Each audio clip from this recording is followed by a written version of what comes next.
સ્વાગત છે ફરી પાછું તમારા બધાનું આપણા નવા બ્લોગની અંદર. તો ભાઈ કાલ રાતના થાકીને પછી સુઈ ગયા હતા રાજસ્થાનની એક હોટલમાં હતી, ત્યાં જમીન પછી સુઈ ગયા હતા. ત્યારે આપણે ઔરંગાબાદ હાઈવે ઉપર હતા, એ એક્સપ્રેસ વે હતો, અને અત્યારે છે સોલાપુર હાઈવે ઉપર છે. આપણે બેંગ્લોરથી હજી લગભગ 500 કિલોમીટર જેટલા છેટા છે, અને રાતના હું તો સુઈ ગયો હતો. આપણે કલે જાય ગાડી આવી ગઈ, તો ત્યાંથી લગભગ 200 થી 250 કિલોમીટર જેટલું આપણે અંતર કાપી નાખ્યું, અને હજી 500 કિલોમીટર જેવું બાકી. અત્યારે હિરેનભાઈ ગાડી આગે અને હું એને કંપની દઉં, અને આ ટાઈમનું કંઈક અહીંનું વાતાવરણ છે, વાદળ છાયું છે, વરસાદ જેવું છે. વરસાદ આવ્યો નથી, સવારના થોડાક છાંટા હતા, અત્યારે કંઈ બધું છે નહીં વરસાદ. અત્યારે પહાડી એરિયામાંથી નીકળી અને હજી મકાન એરિયામાં છો તો કઈ રીતના ધાર ઉપર બનાવેલા એકદમ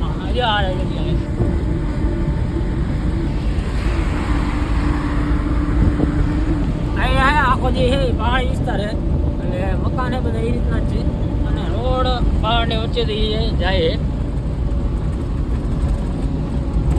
આ બધા મકાન કઈ રીતના છે પહાડ ઉપર મોટા મોટા કુંચી ભરી ભરીને બનાવ્યા. આ કઈ સુખજાપુર આવી ગયું આપણે. અત્યારે આપણે વિજયપુર હાઈવે ઉપર એક્સપ્રેસ વે છે, અને હમણાં મહારાષ્ટ્રની બોર્ડર છે, આપણે ક્રોસ કરવાના અને સીધા કર્ણાટકની બોર્ડરમાં એન્ટર થવાના. આ મેં દેખાય ટોલ નાકું છે, ત્યાંથી ક્રોસ કરીને થોડેક જઈએ પછી બોર્ડર આવી જાય. બોર્ડર પછી સીધા કર્ણાટકમાં એન્ટર રહી જાવ, એટલે આપણે આમાં જે 14 કલાક જેવી થાકી મહારાષ્ટ્રના રૂમમાં ક્રોસ કરવા. ગુજરાતથી લઈ કર્ણાટકની બોર્ડર સુધી પહોંચવામાં 14 થી 15 કલાક જેવો ટાઈમ ગયો આપણો. હમણાં બોર્ડરે પહોંચીને ત્યાંનો પછી દેખાડીશ. આ ટાઈપની બોર્ડર આ બધું ક્લિયર કરીને કર્ણાટકની બોર્ડર હમણાં થોડી વારમાં આવશે. કર્ણાટકની બોર્ડર આવશે, કર્ણાટકની બોર્ડર હમણાં થોડી વારમાં આવશે. ત્યાંથી પછી કર્ણાટકમાં સીધા એન્ટર થઈ ગયા. લાંબી લાઈનમાં ઊભું પડશે. આ જઈએ મહારાષ્ટ્રની આ છેલ્લી બોર્ડર, અહીંથી થોડેક જઈએ પછી કર્ણાટકની બોર્ડર આવી જાય. પછી આ બોર્ડ છે ને ત્યાંથી મહારાષ્ટ્રની જે હદ છે બોર્ડર સીમા એ પૂરી થઈ ગઈ છે. હમણાં કર્ણાટકનું પણ આવશે બોર્ડ. અહીં જે સીમા કર્ણાટકની શરૂ થઈ છે. અહીંયા થોડીક નદી છે, બાકી એવું બધું છે.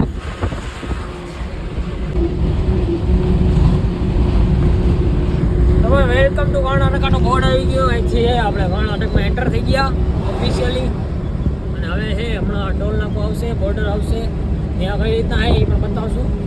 ટૂંકમાં અહીંથી કર્ણાટક ચાલુ થઈ ગયું, એની સીમામાં આપણે એન્ટર થઈ ગયા. કર્ણાટકની બોર્ડરે પહોંચી ગયા. અહીંયા કંઈ લાંબુ કંઈ છે નહીં બોર્ડર જેવું, ખાલી ચેકપોસ્ટ છે, અને બાકી બે બ્રિજ કંઈ છે નહીં. ટૂંકમાં ગાડી ઓવરલોડ છે કે નહીં કે કંઈ જોવાનું છે જ નહીં. ડાયરેક્ટ આવી રીતના એન્ટ્રી મળી જાય બોર્ડરથી. થોડીક કાનૂની કાર્ય છે, કાગરી આ તે એવું બધું કરવું પડે, ચિઠ્ઠી લેવી પડે, બાકી ડાયરેક્ટ એન્ટ્રી મળી જાય. કંઈ એવું બધું છે નહીં. અહીંયા જો બીજા ખટારા પણ ઊભા છે. આ છે આપણા ગુજરાતનું જ છે, આ મહારાષ્ટ્ર, અલગ અલગ સ્ટેટના છે બધા અહીંયા ઊભા છે. અને અહીંથી આપણે કર્ણાટકમાં ઓફિશિયલી એન્ટ્રી લઈ ગઈ. કર્ણાટકની ધરતી પર પગ મૂકતા જ થોડીક જ વારમાં ત્યાંથી ટોલ નાકે આગળ નીકળ્યા અને આપણે એક હોટલ મળી ગઈ. હોટલ જે આપણો કાઠિયાવાડીની જ છે, ગુજરાતમાં ગુજરાતી જ હોટલ છે, શુદ્ધ શાકાહારી ગુજરાતી ફૂડ અહીંયા જડી જાય. તો ટોલ નાખી આ થોડીક જ થાય છે, જે આ પુલ ઉતરીને સીધા અહીંયા આવું એટલે અહીંયા શાકાહારી છે. અને આપણી કાઠિયાવાડી હોટલ છે, તો ચા પાણી નાસ્તો આ તે બધું મળી રહ્યા છે. ગાડી છે એમાં પીડી, અને હવે ચા પાણી પી લઈ આગળ તો ક્યારે આવશે. ભાઈ કર્ણાટકની અંદર આપણે રાજસ્થાની ઢાબામાં જે સેવ ટમેટાનું શાક, દાળ અને રોટલી સાદું જમવાનું ગુજરાતીનો મેળ થઈ ગયો છે. શાંતિથી જમી લઈએ પછી ફરી આપણે બેંગ્લોર જવાની જર્ની છે સ્ટાર્ટ કરીએ. મિત્ર બેંગ્લોરથી આપણે 200 કિલોમીટર જેટલા છેટા છે, અને તે પહેલાં ડુંગર આવે, પથ્થરના ડુંગર છે. આ ટાઈપ કંઈક અહીંની જમીનું છે લાલ ચોર જેવી. અહીંયા એટલે એરિયામાં એવું આવે છે, બાકી આગળ બીજા 2-3 ડુંગર હતા જોરદાર ધૂળ ભરે એવા. ઓલી હોય ધૂળ ભરે ખેતરમાં ભાઈ ફાયદો થાય એવું. બાકી આ બાજુ આવી બધી જમીન હોય લાલ કલરની, બાકી એ આખો પથ્થરવાળો વિસ્તાર છે. દેખાય બધા ડુંગર એ પથ્થરના જ છે, બીજું કંઈ નથી, ખાલી પાણા જ છે. બેંગ્લોરના રૂટ વચ્ચે રોડ ઉપરથી આપણે પહાડ હે ક્રોસ કરવાના હે આ ટાઈપ કે પહાડ હે બહુ દેખાય નહીં અત્યારે અંધારામાં એમાં હે ભાઈ ભોયરું બનાવી દીધું જો આ ટાઈપ કંઈક હમણાં આગળ આવશે એ આખો પહાડ હે ને વચ્ચેથી કોતરી અને એની નીચેથી રસ્તો જાય છે આ ટાઈપ કંઈક ભોયરું હે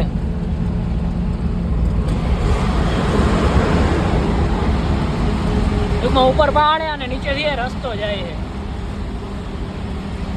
અહીંયા હે પૂરું થઈ ગયું પહાડી વિસ્તાર છે તો પહાડમાંથી રસ્તો કાઢવા માટે પહાડ છે આ બાજુ તો ભાઈ રાતનો સમય છે અને આપણે હે અહીંયા રાજસ્થાની ઢાબામાં આવી ગયા છે ચા પીવાની મજા છે રાજસ્થાનીમાં જ આવે કેમ કે આપણી હે કાઠિયાવાડી હોટલ છે આ બાજુ છે નહીં બહુ હજી આગળ જોયું તો હરિયાણાની અને પંજાબની હોટલો હતી પણ ત્યાં હે ચા આપને ભાવે નહીં કેમ કે આપણા જેવો ચા હે ત્યાં મળે નહીં આ રાજસ્થાનીમાં ઠીક પડે ટૂંકમાં પીવા એ કન્ડિશનમાં ચા પીતો એવું લાગે બાકી બોલે હરિયાણાની બધી જે હોટલો છે એમાં કંઈ મજા ના આવે ચા પીવાની એ માટે છે રાજસ્થાનીમાં ચા પીને પછી આપણે ફરી પાછી છે આપણે રૂટ છે એ ચાલુ કરશી તો પહેલાં ચા પી લઈએ તો મિત્રો ફાઇનલી આપણે છે બેંગ્લોરની અંદર પહોંચી ગયા છે રાતના જ પહોંચી ગયા હતા અહીંયા હે આપણે ગાડી ખાલી કરવાની છે હા ક્યાંય ગાડી રાતના જ પહોંચી ગયા હતા પણ રાતના છે બહુ મોડું થઈ ગયું હતું હતું નહીં અને પછી રાતના હે વિડીયો ચાલુ ન કર્યો અત્યારે સવારમાં વહેલા હે ને માર્કેટ ભરાવાનું હતું મોટું એવું શાકભાજીનું અમે ઉઠ્યા તો માર્કેટ પૂરું થઈ ગયું હવે હા ત્યારે ઓલા ભાઈ હમણાં આવે થોડી વારમાં અમે હે ચા પાણી પીતા આવી નાસ્તો કરતા આવી હજી તો ઉઠ્યા હે થોડી વાર થઈ ભાઈ સવારનો નાસ્તો છે આપણી પાસે ઇડલી ઢોસા અને ચટણી સાંભાર કહેવાય જે કંઈ કહેવાય ટેસ્ટ કરી લઈ કેવું છે હે હજી એમાં કંઈક હું એ ખબર નથી ખુલે તો ખબર પડે ચોખા આમાં ચોખ્ખા ભાઈ ગુજરાતી ભાષામાં ગુજરાતી હું શું કહેવાય શું કહેવાય મજા આવે રાય છે અહીંની ભાષામાં કહી તો આમાં રાય છે આપણું આ ઢોસો ઇડલી ચટણી આપણે ત્યાં મળે છે બહુ સારું હોય આમ કાંકરિયા જેવું કરના એમ એના ક્યાંય સારું હોય તો એ શાંતિથી નાસ્તો કરી લઈ આપણી ગાડી છે એનું અનબોક્સિંગ કરી નાખ્યું અને હવે એ અનલોડિંગ કરે છે આ બધું લાઇટિંગનો સામાન છે બધા એલઈડી લાઇટિંગ ને એવું બધું બધું અહીંયા ખાલી કરીને પછી હજી એક માળ આપણે વાયરનો પિત્તળનો જે આ વાળો છે ને બીજી જગ્યાએ ખાલી કરવા જવાને પહેલાં હે અહીંથી સિટીમાંથી કાઢી લઈ પછી ઓલો જીઆઈડીસીમાં છે એટલે અહીંયા ખાલી થઈ જાય પછી ત્યાં જવાનું છે આ આખું માર્કેટ છે એ મોડિફિકેશનનું છે અહીંયા બધી દુકાનો છે લાઇટિંગ એક્ઝોસ્ટ બધા સ્પેર પાર્ટ એવું બધું મળે આખી જે બજાર છે છેટ વાં સુધી અહીંથી લઈને છેટ સુધી બધામાં હે બધું મોડિફિકેશનની વસ્તુ મળે છે આપણે ફોર વ્હીલની ને હોન્ડાની એ બધું વસ્તુ આખું માર્કેટ જ એનું હે પહેલી લોકેશન હે માલ ખાલી કરીને આપણે આવી ગયા છીએ જીઆઈડીસી કહેવાય ઉદ્યોગ બાજુ એ બાજુ હે કારખાનામાં માલ ખાલી કરવાનો છે ઓલો આપણે સિટીમાં કરવાનો તો સિટીમાં હે માલ ખાલી થઈ ગયો છે અને હવે આ રોડથી જાય છે હવે થોડુંક છે છેટું ત્યાં પહોંચી જવાના ત્રણ જેવા વાગ્યા છે અને અહીંયા આપણે એક જગ્યાએ ઉભા રહ્યા નાસ્તો પણ લેવો કેમ કે અહીંયા છે હવે ખાવાની બહુ મજા નથી આવતી અહીંથી નાનો મોટો હલકો ફૂલકો નાસ્તો લઈ લઈ અહીંયા ચા પી લઈ અને પછી આપણી જર્ની ફરી પાછી સ્ટાર્ટ કરી હાલો ભાઈ ફાઇનલી આપણે પહોંચી ગયા અહીંયા ફેક્ટરી અહીંયા હે ગાડી આપણે હે ખાલી કરવાની છે આપણે આ માલ હે જામનગરથી ભર્યો હતો આમાં હે પિત્તળનો થોડોક માલ છે ત્યાં ખાલી કરવાનો ફેક્ટરીમાં અને એક મજાની વાત કહું આ લીટો છે ને લીટોની આ બાજુ છે કર્ણાટક સોરી આ બાજુ છે તમિલનાડુ આ બાજુ છે કર્ણાટક આ બેની બોર્ડર જે આવે એની વચ્ચે ઉપર આ હે ફેક્ટરી છે અને બસ એટલું જ તો ખાલી કરી લઈ પછી એ ઝડપથી ભરી લઈ એટલે આવા ટાઈપના કંઈક ટાવર છે તાંબાના અને અંદર લોડિંગ કરવાના અને ઓસુરથી માલ ખાલી કરીને વળી પાછા આવી ગયા બરાબર અને હવે જવાનું હોય નાઇસ સિંગ રોડ ઉપર જે રોડ સમજી કે બેંગ્લોરને આખો ઘૂમરો લઈ લઈએ અને આ એક સિસ્ટમ છે જે હોન્ડા હોય ને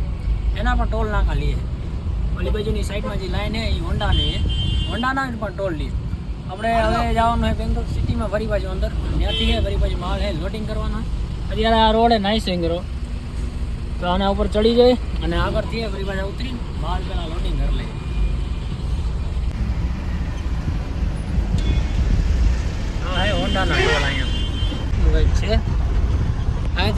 ફરીને સીધો આપણે રિંગ રોડ ઉપર ચડી જવાનું. આ રોડ હે સિટીથી ઉપર બ્રિજ બનાવેલો, બ્રિજ ઉપર આ રોડ હે 4 લેન ટાઈપ,